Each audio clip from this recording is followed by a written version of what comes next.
मेरा फोन कहाँ बज रहा है? जरूर गुड़िया कर रही होगी। क्या हुआ बेटा, सब ठीक तो है ना?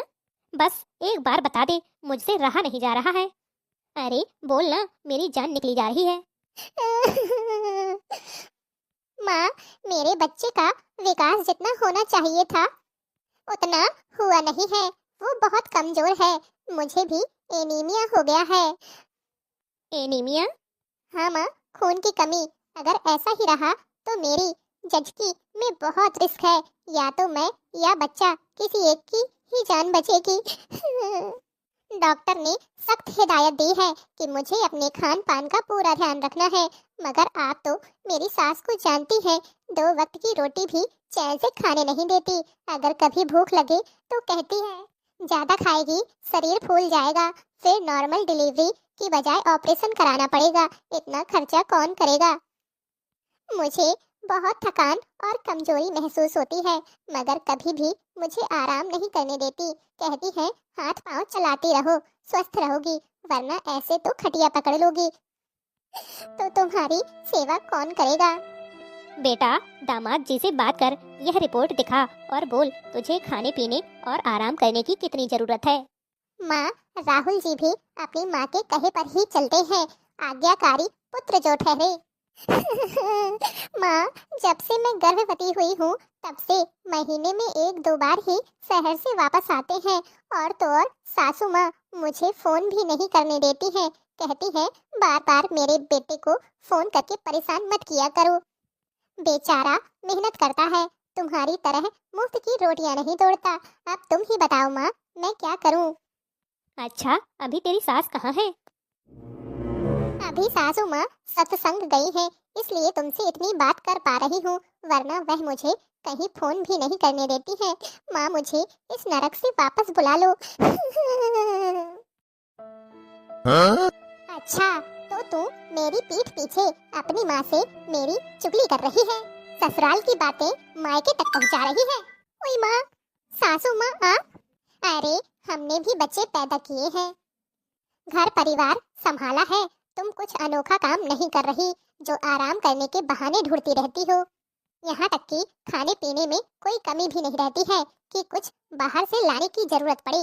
अरे, तुम्हें कितने बार कहा है कि डॉक्टर के चक्कर काटोगी तो पैसा बर्बाद होगा ही, साथ में तुम्हें दवाइयाँ खिला खिला कर वो लोग मार ही देंगे। माँ जी, मैं तो बस ये कहना चाहती थी कि कुछ दिन के लिए अपने मायके रहकर आती हूँ, मन बदल जाएगा। बहू, तुम्हारा दिमाग खराब है क्या? लोग क्या सोचेंगे हमारे बारे में कि हम अपनी बहू की सही से देखभाल भी नहीं कर सकते, इसलिए मायके भेज दिया। और मायके में केवल तुम्हारी माँ नहीं, तुम्हारी भाभी भी है। तुम्हें आराम कराएगी? कभी नहीं। और तुम यहाँ से चली गई तो काम कौन करेगा? देखो, मेरे तो घुटनों में बहुत दर्द रहता है। और संजू का तो तुम्हें पता ही है, वह इस घर की लाडली बेटी है। वह तो एक गिलास पानी भी अपने हाथ से भरकर नहीं पी सकती है, इसलिए तुम कहीं नहीं जा रही हो, समझी? अरे, मुझे अनुभव है, तुम मेरे कहे पर चलो, देखना तुम्हारी डिलीवरी में कोई भी परेशानी नहीं आएगी। बहू, अरे ओ बहू, अरे कहाँ मर गई? तू यहाँ आराम फरमा रही है? क्या हुआ माँ जी? क्या हुआ पूछ रही है? यह कोई समय है सोने का? वो माँ जी, आज मेरे पेट में बहुत दर्द हो रहा है। अरे, यह छोटे मोटे दर्द तो उठते रहते हैं, चुपचाप काम में लग जाओ, कोई दर्द तुम्हें याद नहीं आएगा। अच्छा ठीक है माँ जी। मेरा बच्चा। राधा, उठो राधा, क्या हुआ? चलो, मैं तुम्हें जल्दी से डॉक्टर के पास ले चलता हूँ। आपने अपनी पत्नी की जान कितने बड़े खतरे में डाल दी थी, आपको अंदाजा भी है? 1 मिनट की देर और हो जाती तो दोनों मर चुके होते। मुझे माफ कर दीजिए डॉक्टर साहब, आगे से ऐसी गलती कभी नहीं होगी, वादा है मेरा। कहाँ गए थे तुम दोनों? और हाँ बहू, मैंने पुराने जमाने की आटा चक्की मंगवा ली है, तुम रोज वही चक्की चलाती रहना, देखना नॉर्मल डिलीवरी होगी, सारे खर्चे बच जाएंगे। बस करिए समधन जी, बहुत हुआ। अरे बहन जी, आप? हाँ, मैं अपनी बेटी को अपने मायके ले जाने आई हूँ। समधन जी, आपका दिमाग खराब हो गया है क्या? लोग क्या कहेंगे? बहू की सेवा करने की बारी आई तो हमने उसे मायके भेज दिया। और फिर हमारे घर में शादी भी आ रही है, घर की बहू नहीं रहेगी तो पूरी दुनिया मुझ पर थू थू करेगी, और फिर काम तो सारा उसे ही करना है। आखिर लोग बहू किस लिए लाते हैं घर में, आप तो बहुत अच्छे से जानती हैं। आंटी जी, आपने बिल्कुल सही कहा, बहुएं तो काम करने के लिए ही आती हैं। चलो अच्छा ही हुआ कि आपने खुद ही मना कर दिया, हमारी जान छूटी। मतलब क्या कहना चाहती हो? यही कि अगर दीदी हमारे यहाँ आ जाती तो हमारा कितना खर्चा बढ़ जाता, ऊपर से डिलीवरी आखिर किसे पता है नॉर्मल होगी या ऑपरेशन से। सुना है लाखों खर्च होते हैं अस्पताल में, उसके बाद जच्चा बच्चा की देख रेख, खाना पीना। सच में आप बहुत महान हैं जो इतना खर्चा भी करेंगी और बहू की इतनी सेवा करेंगी। हम तो धन्य हो गए आप जैसी महान सास पाकर। हे भगवान, यह तो मैंने सोचा ही नहीं, मैं तो सिर्फ काम की सोच रही हूँ, खर्चों के बारे में तो मेरा ध्यान गया ही नहीं। सच में आजकल कितना पैसा खर्च हो जाता है, अगर मैं बहू को मायके भेज दूँ तो सब कुछ फ्री में हो जाएगा। अरे बेटा, अब समधन जी का इतना ही मन है तो मैं उन्हें उनकी बेटी से अलग कैसे करूं? उनका भी मन होता होगा अपनी बिटिया को अपनी आंखों के सामने रखने का, लाड चाव करने का। एक काम करो, आप लोग अपनी बेटी को अपने साथ ले जाओ, मैं खुद उसकी पैकिंग करूंगी और आप उसे 6 महीने से पहले ना भेजना। और हाँ, मैं अस्पताल आकर अपने पोते का मुंह जरूर देख लूंगी। क्या सच में?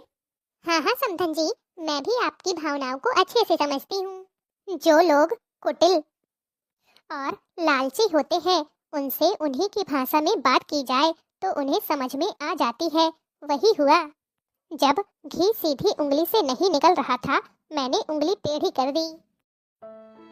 मैंने अपनी बहू को कितना तंग किया, मगर आज उसे मेरी परेशानी नहीं देखी गई। काश मैं भी पत्थर दिल न होती और अपनी बहू का दर्द समझती।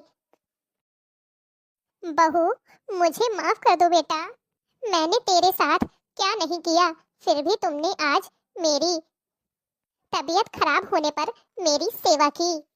माँ जी, आप आगे कुछ कहें इससे पहले आप मेरी सुन लें। मुझे आपकी माफी नहीं चाहिए और ना ही मैं आपको माफ कर पाऊंगी। मुझे आपके मुंह से बुरी बहू कहलाना ही पसंद है और मुझे वही कहिए। आपने हमेशा अपने फायदे के बारे में सोचा, मगर मैं ऐसी नहीं हूँ।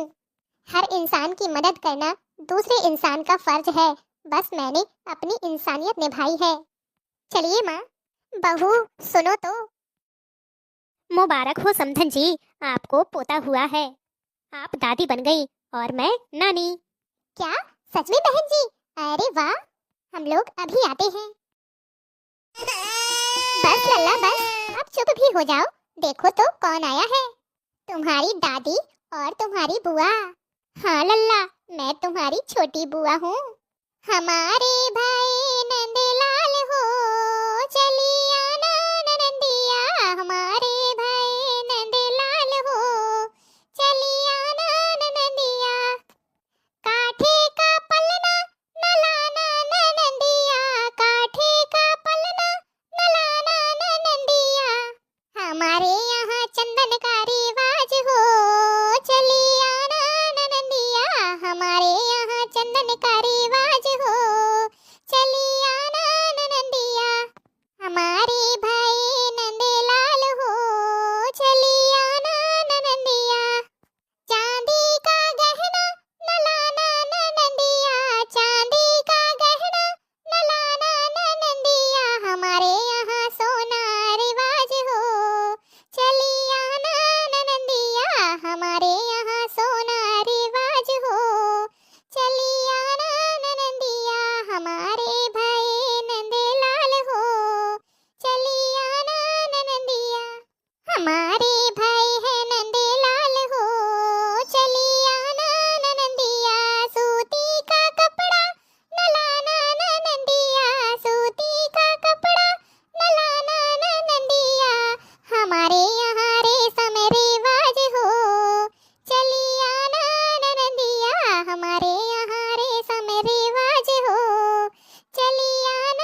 लल्ले की बुआ, कैसा लगा आप लोगों को मेरा सोहर गीत?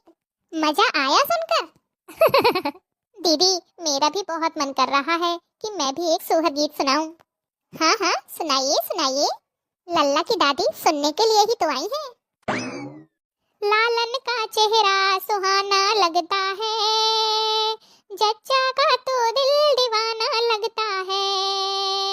लालन का चेहरा सुहाना लगता है, जच्चा का तो दिल दीवाना लगता है। दादा कहे मुझ पर गया गोरा लल्ला, दादी का तो रंग काला लगता है। लालन का चेहरा सुहाना लगता है, जच्चा का तो दिल दीवाना लगता है। नाना कहे मुझ पर गया गोरा लल्ला, नानी का तो रंग काला लगता है। लालन का चेहरा सुहाना लगता है, जच्चा का तो दिल दीवाना लगता है। पापा कहे मुझ पर गया गोरा लल्ला, मम्मी का तो रंग काला लगता है। लालन का चेहरा सुहाना लगता है, जच्चा का तो दिल दीवाना लगता है। मौसी कहे मुझ पर गया गोरा लल्ला, बुआ का तो रंग काला लगता है। लालन का चेहरा सुहाना लगता है, जच्चा का तो दिल दीवाना लगता है। अरे लल्ले की बुआ जी, इतना गुस्सा आपकी सेहत के लिए अच्छा नहीं है। ये तो हंसी मजाक वाले सोहर गीत हैं, किसी को बुरा नहीं मानना चाहिए। देखो, लल्ला भी कह रहा है कि हाँ, सही कह रही हूँ।